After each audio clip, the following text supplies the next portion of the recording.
그 인생에 있어서 행복한 게 과연 무엇일까? 이런 부분이 있잖아요.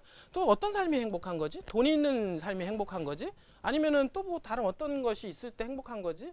이런 어떤 실험을 하기 위해서 지금도 하고 있고요. 예전에 이런 데이터가 있는데 그 1938년도 있잖아요. 1938년도부터 지금까지 그 실험이 진행되는 게 있어요. 이분들이. 그래서 A그룹과 B그룹을 이렇게 나눴대요. A그룹은 뭐냐면 하버드 대생 2학년 학생들 있잖아요. 그래서 하버드, 그 당시 1938년도에 하버드 대학교를 다니는 재학하고 있는 2학년 학생들을 샘플링을 한 거고요. 그게 어떻게 보면 엘리트 그룹이죠. 그죠? 이 엘리트 그룹하고 하나는 이제 B그룹이 있는데, 그 B그룹은 뭐냐면 보스턴에서 가장 열악한 환경에 놓여 있는 학생들 있잖아요. 그 열악한 환경 속에서 학교를 다니고 있는 그 청년들을 기준으로 해서 B그룹을 이제 만들어 놓은 거예요. 그러니까 하나는 엘리트층들이고 하나는 어떻습니까? 가장 환경이 어려운 환경에 있는 그 그룹, 두 개의 그룹을 가지고 1938년도부터 해서 현재까지 그 진행 중에 있다라고 합니다. 이거를 되게 오래된 실험이 아니겠어요? 그렇죠? 그래서 이런 오랜 실험을 통해서 과연 이렇게 돈을 가지고 있고 권력을 가지고 있고 이런 집단들이 과연 행복하게 사느냐, 아니면은 돈이 없이도 어떻습니까? 행복하게 잘 사느냐, 이 두 그룹을 갖다가 어떻게 나누고 지금 현재까지 실험을 계속 하고 있는데요. 이 두 그룹 중에서 어떻습니까? 지금 돌아가신 분도 계실 거고 지금 남아 계신 분도 있을 정도로 오랜 세월이 지난 거예요, 이분들이. 그래서 처음에 이제 인터뷰를 하고 2년마다 인터뷰를 한다고 합니다.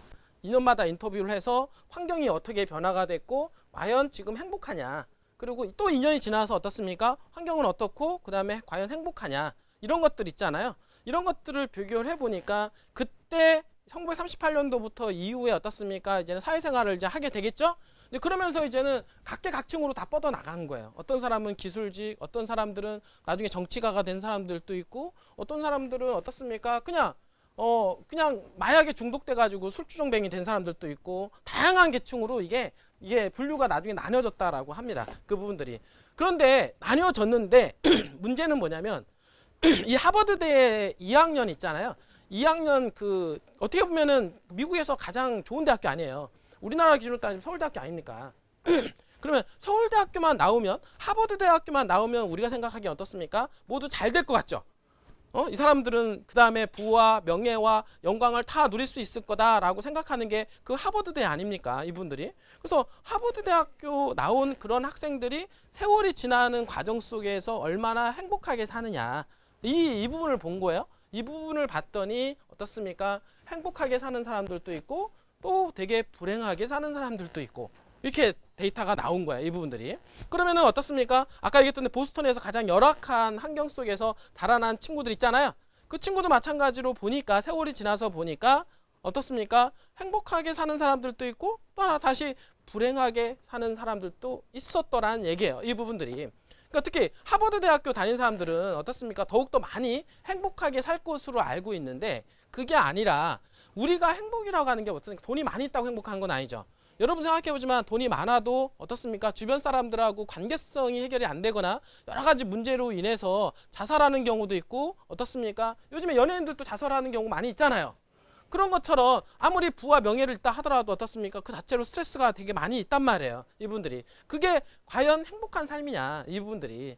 여러 가지 불행한, 스스로가 나라가 불행하다라고 생각하는 사람들이 되게 많더라는 얘기예요, 이 부분들이. 그러나 보스턴에 다니던 그 학생들, 청년들은 내가 어떻습니까? 물론 그 중에서 성공한 사람들도 있어요. 성공한 사람들도 있었지만은 내가 그렇게 부와 영예가 없다 하더라도 어떻습니까? 내가 지금 사는 수준 자체가, 사는 삶이 너무나도 행복하게 느껴진다라고 사는 사람들도 되게 많더라는 얘기예요, 이 부분들이. 결국에는 뭐냐면 내가 행복한 그 기준은 부와 명예와 꼭 돈만은 아니다라고 하는 것을 알게 된 거예요. 그래서 한 70몇 년 동안 계속해서 그 연구 결과 행복의 기준은 돈이 아니다, 이분들이.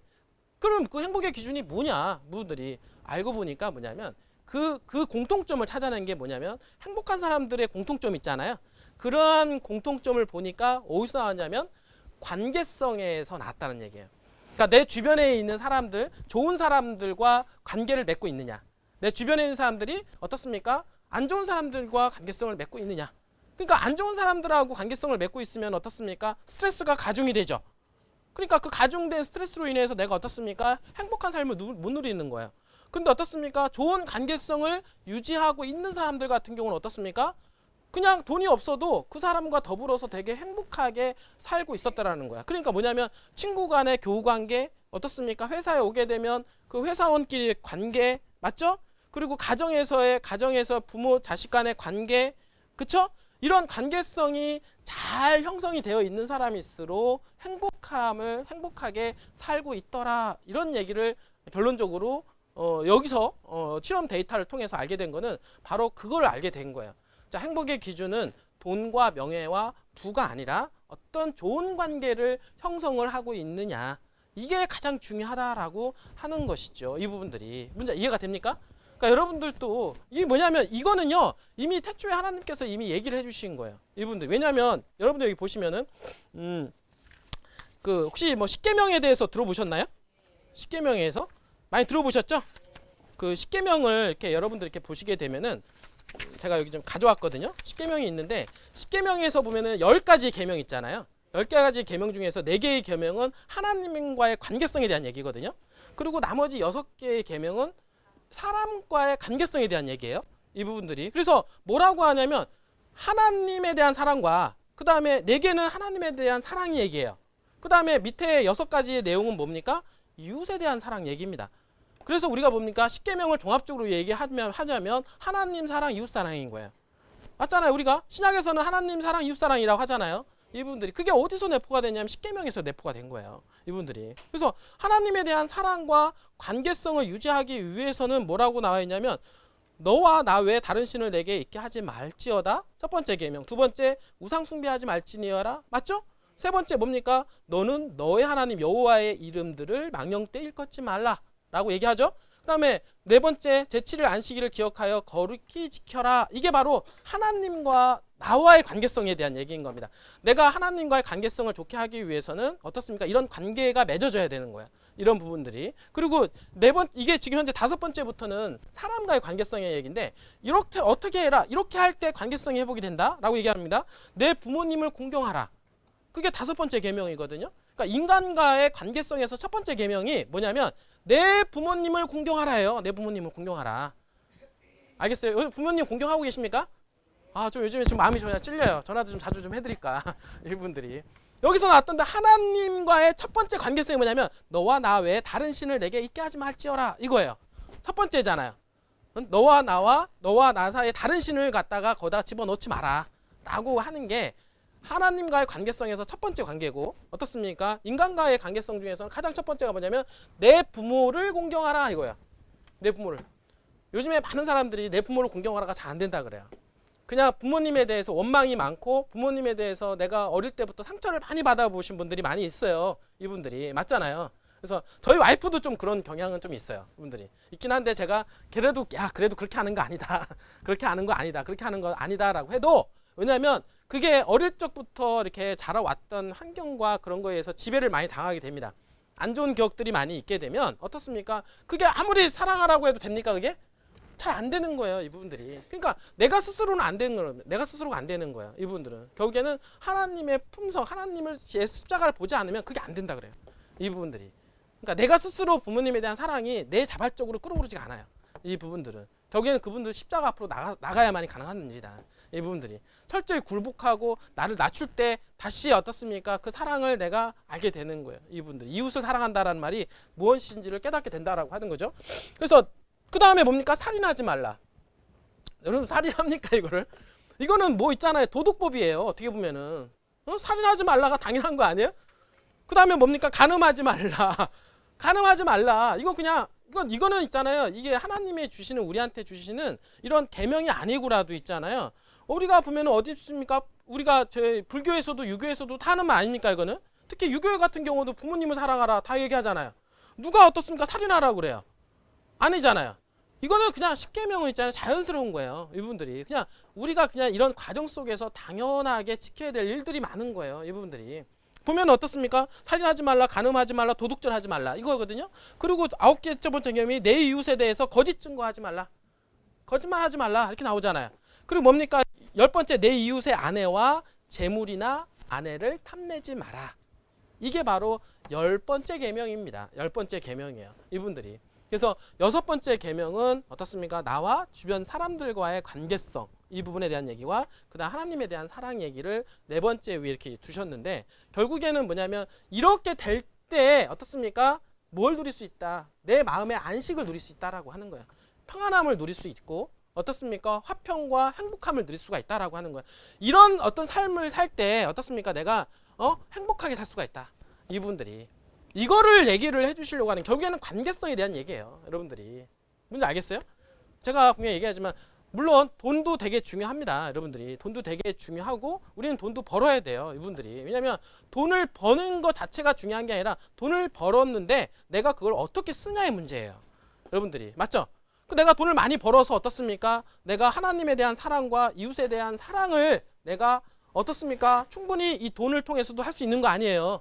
이 부분들이 또 많은 어떤 역사를 해낼 수가 있단 말이에요. 이분들이. 그래서 제가 이렇게 쭉 어떤 실험적인 데이터를 통해서 이렇게 보니까 결국에는 뭐냐면 이 관계성이라고 하는 게 그만큼 되게 중요하구나. 이 부분들이 더욱더 제가 많은 것을 좀 많이 이제 알게 된 부분들이 있고요. 이분들이. 그래서 여러분들한테도 그 행복하게 사는 방법이 뭐냐? 결국에는 관계성 회복이다. 관계성 회복이 뭐냐면 결국에는 내가 어떻습니까? 하나님 사랑과 이웃 사랑인데, 그럼 하나님 사랑과 이웃 사랑하기 위해서는 그냥 사랑한다. 이런 에로스적인 사랑이 아닌 거예요. 그분들은. 그 사랑은 그 하나님에 대해서 알아야 되는 거고 이웃에 대해서 알아야 그게 진정한 사랑이 나오는 거예요. 이분들이. 그럼 하나님에 대해서 알려면 어떻게 됩니까? 하나님의 진정한 사랑이 나오려면 뭐 해야 돼요? 하나님이 쓴 이 말씀을 이해를 해야죠. 맞죠? 이해를 해야만이 하나님에 대한 절절한 사랑이 나올 수가 있는 거예요. 이분들이. 이웃에 대한 사랑을 내가 알려면 어떻게 해야 됩니까? 이웃에 대해서 알아야죠. 상대방에 대해서. 그렇죠? 나 혼자 하는 게 아니라 이웃에 대해서 어떻습니까? 그 기쁨도 어려움도 같이 깨달아야 돼요. 그 사람에 대해서 알아야 되는 거예요. 그 사람이 말 한마디, 여러분들이 어떻습니까? 그 사람의 어떻습니까? 그 사람이 어떻게 여태까지 살아왔는지, 그리고 지금 어떻게 살고 있고 어떤 가치관으로 살고 있는지를 이해해야만이 내가 상대방을 사랑해 줄 수가 있잖아요. 그게 모르는데 어떻게 사랑하냐고요. 그분들이. 응? 여러분들이. 그런데 여러분들이 그렇게 사랑을 베풀면 상대방도 나한테 그렇게 사랑으로 다가온다는 거예요. 그러니까 그게 릴레이션십이 되는 거예요. 관계성이 회복이 되는 거고 내 삶에 있어서 어떻습니까? 풍요로움을 느낄 수가 있는 거예요. 그렇게 되면서 어떻습니까? 내 일이 잘 풀리기 시작한다니까요. 응? 내 일이. 관계성이 안 좋은 사람들 치고 어떻습니까? 일이 잘 풀리는 거 봤어요? 어려워요. 아무리 어떻습니까? 내가 돈이 많고 권력을 다 가지고 있다 하더라도 내 주변과의 관계성이 안 좋으면 정말 불행한 삶이라니까요. 모든 스트레스는 어디서 나옵니까? 바로 관계성에서 나오는 거예요. 여러분들. 알겠어요? 그러니까 여러분들한테 이 시간을 통해서 다시 한번 이렇게 말씀을 드리지만은 관계성은 나 혼자 잘한다고 해서 되는 게 아니에요. 여러분들이. 관계성은 서로가 어떻습니까? 맞아야 되는 거죠. 그러면 내가 관계성을 맞으려면은 1차적으로 있잖아요. 상대방을 내가 배려하고 고맙고 감사함을 이해해야 되고 상대방에 대해서 좀 이해하는 안목이 있어야 돼요. 이 부분들이. 이게 있지 않고서는 있잖아요. 이게 관계성 회복이 안 돼요. 자, 그래서 우리가 결혼을 하잖아요. 결혼을 하게 되면 살아온 배경이 틀리잖아요. 30년 동안 각자 삶을 살았고 각자 어떻습니까? 품성대로 살았고 각자 다른 가치관으로 살아왔잖아요. 가치관 살다 오다 보니까 그게 결혼으로 엮어지잖아요. 처음에. 그래서 법적으로 결혼 딱 묶어진 상태에서 어떻습니까? 같이 살죠. 같이 사는데 어떻습니까? 그게 관계성으로 엮어지긴 하지만 내가 와이프에 대해서 어떻습니까? 또 나는 또 내 남편에 대해서 내가 그 상대방에 대한 입장을 이해하지 못하면 그게 사랑으로 드러날까요? 이해가 안 되죠.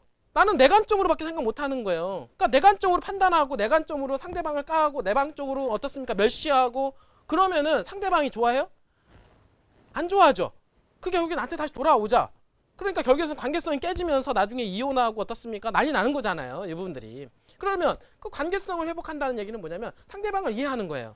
내가 30년 동안 각기 다른 삶을 살아왔는데 내가 이 관계성을 회복을 시키려면 어떻습니까? 상대방을 이해해야 된다는 거야. 상대방이 뭡니까? 그 와이프를 이해해야 되고 남편을 이해해야 되는 거야. 남편이 어떻게 살아왔는지 와이프는 또 어떻게 살아왔는지 그 삶 속에서 내가 같이 가야 된다는 거예요. 이 부분들이. 예? 같이 갈 때 그 사람을 이해한다? 그럼 그만 그 사람에 대해서 많이 알아가는 과정이라는 거죠. 그렇게 많이 알 때 이제는 이해가 되는 거예요. 아, 얘가 어떻습니까? 살아온 과정이 배경이 이랬었구나. 이랬기 때문에 이렇게 말을 했고 이랬기 때문에 이렇게 할 수밖에 없었구나. 라고 내가 이해를 하게 되면은 상대방에 대해서 이제는 배려가 됩니다. 이 부분들이. 그게 바로 상대방을 알아가는 과정이고 그렇게 알므로 해서 내가 그 사람한테 사랑을 베풀 수가 있는 길이 열리기 시작을 하는 거죠. 이 부분들이. 저도 제 처음에 결혼하고 나서 엄청나게 싸웠어요. 처음에. 야, 이건 장난이 아니더라고요. 서로 이거 기싸움을 해놓은 건지 뭔지 모르겠는데 어쨌든 잘 돌이켜 보니까 서로 다른 30년이었던 거야. 이분들이 모든 것을 내 기준으로 하려고 하니까 이해가 안 되는 거야. 저 왜 저러지? 왜 부모 간의 관계가 저렇고 왜 친구 간의 관계가 이렇지? 이 부분들이 그게 아닌 거예요. 이 부분들이 그게 아니라 저는 그 나름대로 그렇게 하면서 행복하게 살아왔던 거예요. 이 부분들이. 근데 그걸 갖다가 내 삶에 자꾸 껴 맞추려고 하니까 그게 좋아요, 안 좋아요?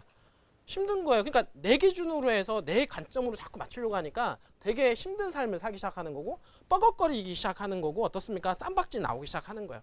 이 부분들이. 그러다가 더 커지면 어떻습니까? 이제는 쪼개지는 거죠. 이 부분들이. 쪼개지는 건데 그 세월을 1년, 2년 다툼과 때로는 싸움과 이렇게 하면서 상대방을 알기 시작을 했어요. 아, 상대방이 이랬었구나. 이런 삶을 살았구나. 이래서 이런 말을 했었구나. 이런 것들을 알아가기 시작하니까 그래서 안다라는 건 되게 중요한 거예요. 상대방에 대해서. 안다라고 하는 것은 점점점 이해를 한다라는 거고요. 이해를 한다라고 하는 것은 어떻습니까? 그 사람과 하나가 되어가고 있다라고 하는 거거든요. 이 부분들이. 그때 진정한 사랑이 나온다라고 하는 거. 그때 진짜 상대방에 대한 사랑이 나오는 거. 이웃에 대한 사랑이 나오기 시작하는 거예요. 성경도 마찬가지입니다. 여러분들. 성경도 마찬가지인데 성경 이거 있잖아요. 세상의 베스트셀러예요. 가장 잘 팔립니다. 가장 잘 팔리는 책인데 가장 안 읽는 책이 뭔지 아세요? 성경이에요. 책은 엄청나게 팔리는데 책은 죽도록 안 봐요. 파는 부스. 왜냐하면 무슨 이거 가지고 있으면은 되게 대단한 것처럼 많이 들고 다니거든요. 교회 다닐 때 들고만 다니지 집에 가면 어떻습니까? 탁탁 털고 또 갖다 놓잖아요. 또 교회 나갈 때 탁탁 털고 또 가져가고. 이분들이 읽지는 않잖아요. 이분들이. 왜 그런 현상이? 읽지 않으면서 하나님에 대해서는 잘한다 그래요. 하나님에 대해서는 잘한다. 그렇지가 않습니다. 분들이. 하나님에 대해서 잘 이해하려면 하나님께서 주신 이 말씀을 내가 올바르게 이해할 때 그게 가능하다라고 하는 거예요. 그래서 여러분들이 항상 이 말씀을 붙잡고 말씀을 보려고 노력을 많이 해야 되고 이 말씀을 통해서 여러분들이 어떻습니까? 내가 이 말씀을 자꾸 보다 보면은 하나님에 대해서 이해하고 깨닫게 되는 거예요. 그러면서 어떻습니까? 하나님에 대한 사랑이 느껴지게 되는 거거든요. 그게 바로 하나님에 대한 사랑인 거예요. 이분들이. 그렇게 하나님에 대한 사랑과 그 다음에 어떻습니까? 이웃에 대한 사랑이 딱 되어 있는 사람은 행복한 삶을 살 수가 있다라고 하는 겁니다. 그게 바로 제가 보기에는 그게 천국이지 않느냐 이렇게 생각을 하는 거예요. 맞죠? 물론 실질적인 천국도 있지만은 우리가 이 세상을 살아가면서 우리의 마음을 어떻습니까? 편안하고 안식을 누릴 수 있고 화평을 누릴 수 있게끔 하는 것은 결국에는 뭐냐면 하나님에 대한 사랑과 이웃에 대한 사랑밖에 없다라고 하는 거예요. 이게 억지로 하나님에 대한 사랑과 이웃에 대한 사랑이 아니라 상대방을 이해함으로 해서 나오는 우러져서 나오는 사랑과 하나님에 대한 이 성경에 대한 지식을 이해함으로 해서 성경은 이거는 있잖아. 이걸 아는 것은 지혜를 배운다라고 얘기를 하거든요.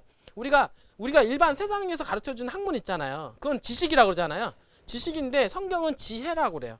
이거는 하나님을 아는 것이 바로 지혜다라고 성경을 얘기하는 거거든요. 이 부분들이. 그래서 이 지혜의 말씀을 깨닫는 거는 어떻습니까? 되게 중요하다. 그러니까 이 지혜로운 사람이 우리가 솔로몬은 어떻습니까? 뭘 달라고 했어요? 지혜를 달라고 그랬잖아요. 지혜를 얻게 되면 어떻습니까? 너무나도 인생 살아가는 것 자체가 너무나도 행복하고 그 다음에 화평을 누리고 그리고 하는 일마다 잘 될 수밖에 없다. 저렇게 생각을 합니다. 여러분들이. 맞죠?